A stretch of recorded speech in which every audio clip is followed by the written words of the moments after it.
ரொம்ப மகிழ்ச்சியான தருணம். வந்திருக்கக்கூடிய பத்திரிகை சகோதரர்களுக்கு நன்றி. மேடம் சொன்ன மாதிரி 17 வருஷத்துக்கு முன்னாடி அட்வான்ஸ் வாங்கியிருக்கேன். நான் ரெடியாக தான் இருக்கேன். இந்த ஆண்டு அது நடக்கும்னு நினைக்கிறேன்.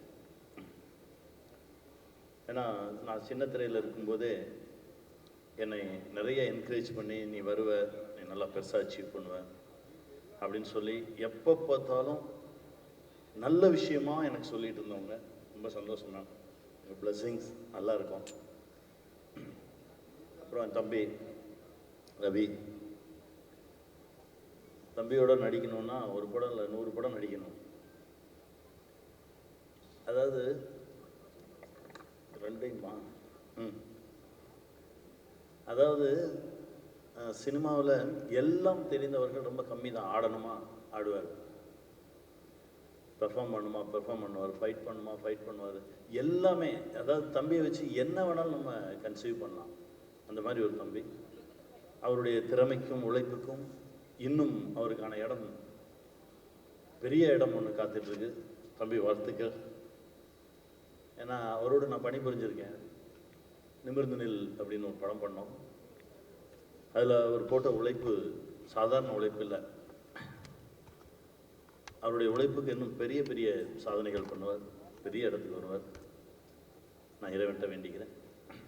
அப்புறம் ட்வின்ஸ் 2 பேரும், எங்கள் டைரக்டரும் கேமராமேனும் அப்படியே ரெட்டை பிறவிகள் மாதிரியே இருப்பாங்க. இவரை பார்த்தா அவரை பார்க்க வேணாம், அவரை பார்த்தா இவரை பார்க்க வேணாம்.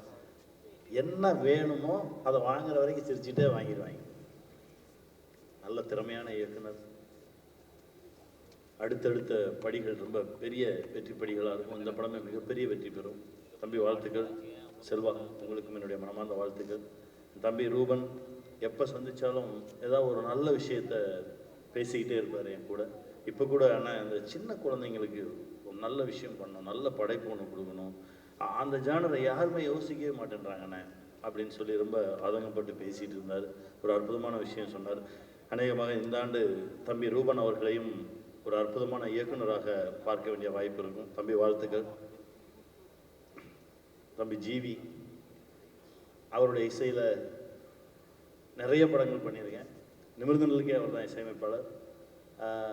ஒரு அற்புதமான ஒரு கலைஞர். அவரோடு பயணப்படுவது ரொம்ப நல்ல விஷயம். அப்புறம் எங்கள் அண்ணன், எது சொன்னாலும் நாங்கள் ஒரு ஒரு ஒரு 5-6 நாள் சேர்ந்து உட்காந்தோம்னாலே ஒரு கதை பண்ணிடுவோம். அந்த மாதிரி ஒரு பயணம். ரொம்ப சந்தோஷம் அண்ணன், உங்களோட பயணப்பட்டது ரொம்ப மகிழ்ச்சியாக இருக்குது. சைரன் 108. ஏன்னா ஒரு படம் பண்ணுவதற்காக ஒரு 7-8 வருஷம் முன்னாடி அந்த 108 அலுவலகத்துக்கு போயிருந்தேன். நண்பர் பிரபு அப்படின்னு சொல்லி அவர் தான் அந்த அலுவலகத்துடைய இயக்குனராக இருந்தார். அங்கே போயிருக்கும்போது அந்த அலுவலகம் நல்லா இதை விட பிரம்மாண்டமான ஒரு அலுவலகம், ஒரு பெரிய ஜோன். அதில் எங்கெல்லாம் ஆக்சிடென்ட் நடக்குதோ அங்கேருந்து வரக்கூடிய ஃபோன் கால்ஸ் அட்டன் பண்ணுறதுக்கு ஒரு பெரிய ஒரு டீம். இந்த பக்கம் மரணித்தவர்களை எடுத்துகிட்டு போகிறதுக்காக இலவச ஆம்புலன்ஸுக்காக ஒரு டீம்.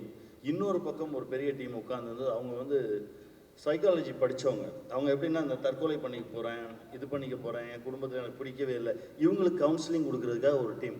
ஆல்மோஸ்ட் ஒரு 2 நாட்கள் அவர்களோடு பயணப்பட்டது மறக்கவே முடியாது.